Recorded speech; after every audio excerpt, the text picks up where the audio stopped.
Jam on toast! Hey everybody, welcome to the Jam. I'm Cameron, and today the toast is to Memento.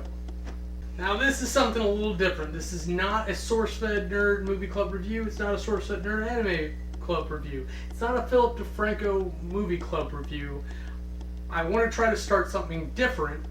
I was talking with Adam over at Junk Drawer Videos. He came up with, and I agreed, that it would be great to do like Memento as a side project.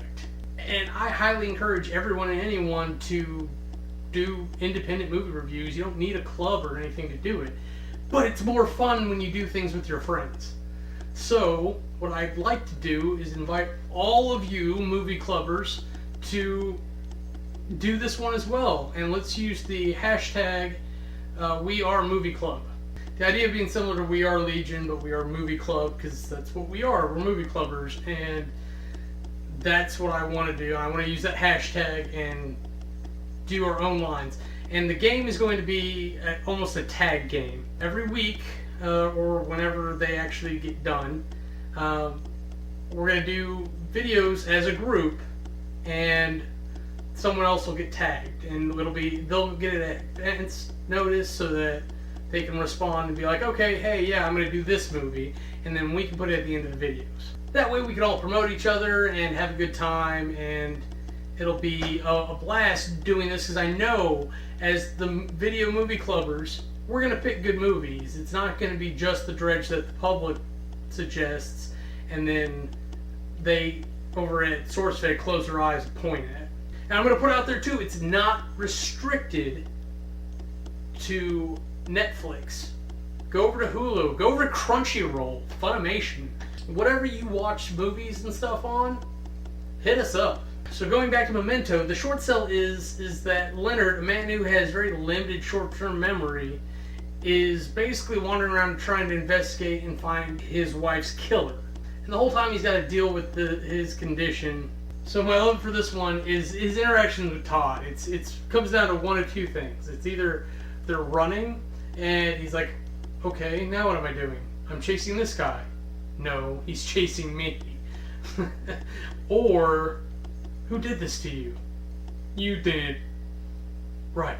Because he's just in some of the funniest situations, and he doesn't remember anything.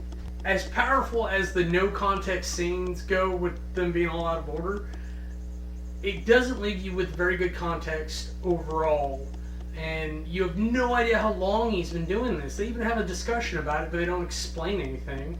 And thus, you have no idea who Teddy really is, or you don't have nearly enough information to feel good or bad about Leonard. He's not really a hero when you think about it. He's barely an anti-hero. He's doing things, some bad things, for like a noble cause. But if you really look at it, he's not. He's really just kind of going around killing people so he has something to do. Because he doesn't know. Like, he's mentally handicapped. And he doesn't know what he's doing. Teddy's a villain, which is why I'd like to know more about him to try to actually even that out a bit. The MVP without a doubt for this is Guy Pearce. He does some amazing work in this, and I will always remember him for Memento. But on to the categories. Aesthetics. You have me anytime you do reverse cinematography.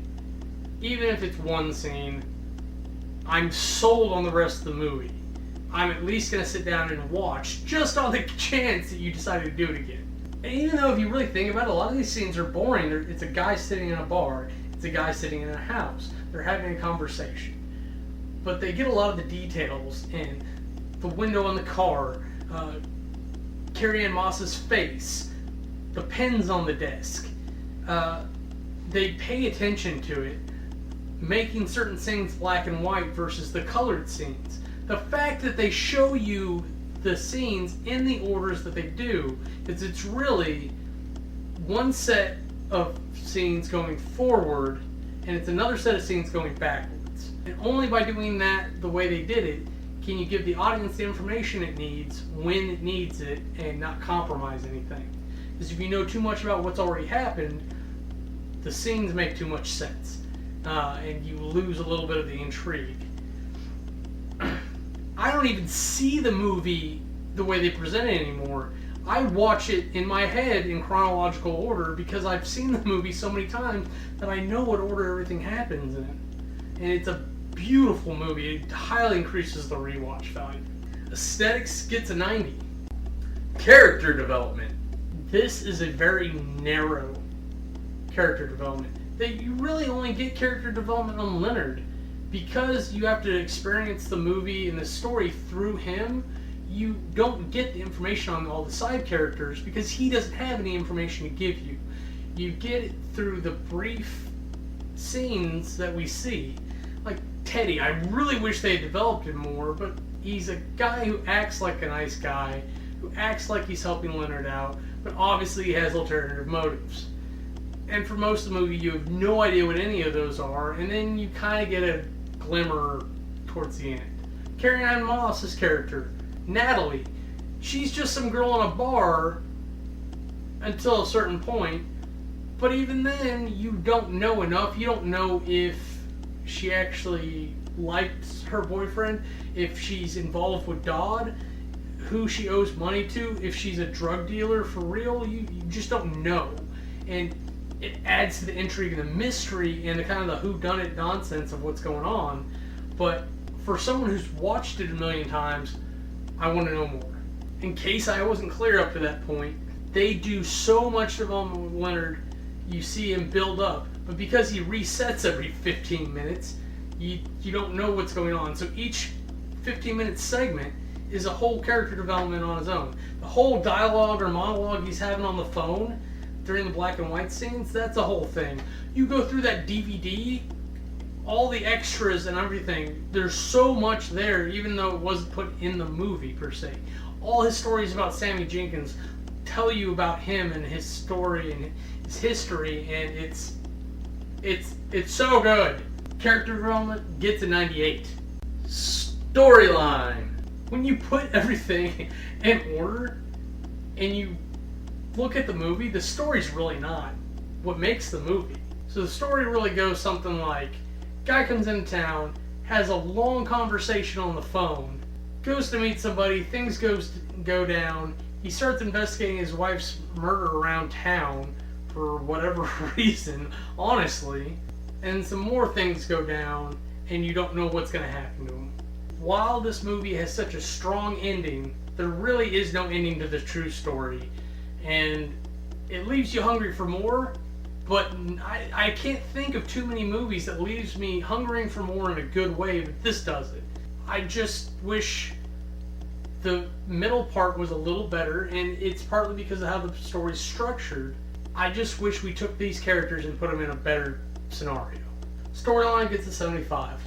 Compulsion. I have to say, I watched this on DVD, probably first when like the special edition or whatever came out. I literally watched this back to back then. I could do it now. This is such a good movie to me. Every moment I'm intrigued. What's going to happen? How do they do this? How does this fit into the bigger picture? And I like it because it gives me little pieces to modularize and string into a whole big mess, because my brain's wired to work that way, and I love it. It feeds the monster, which is my brain. But I literally watched this movie back to back and went and bought the special edition and combed through the DVD, looking at every piece of extra possible in there. And the information on that disc is just beautiful. It gives you so much of the missing story, and I really wish this had been part of a series. This could have been such a great TV show. I want that TV show. Make it right now. Somebody, please. If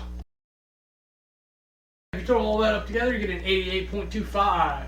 For my wrap-up review, I gotta say, this is a great movie. Everyone should watch it gets at least once, and if you like it, please watch it again. I am normally the first person to rip a movie apart for showing us things out of order. This movie would not be nearly as strong without it. It does it with point and purpose, and it does it to feed the audience information. It does it almost perfectly.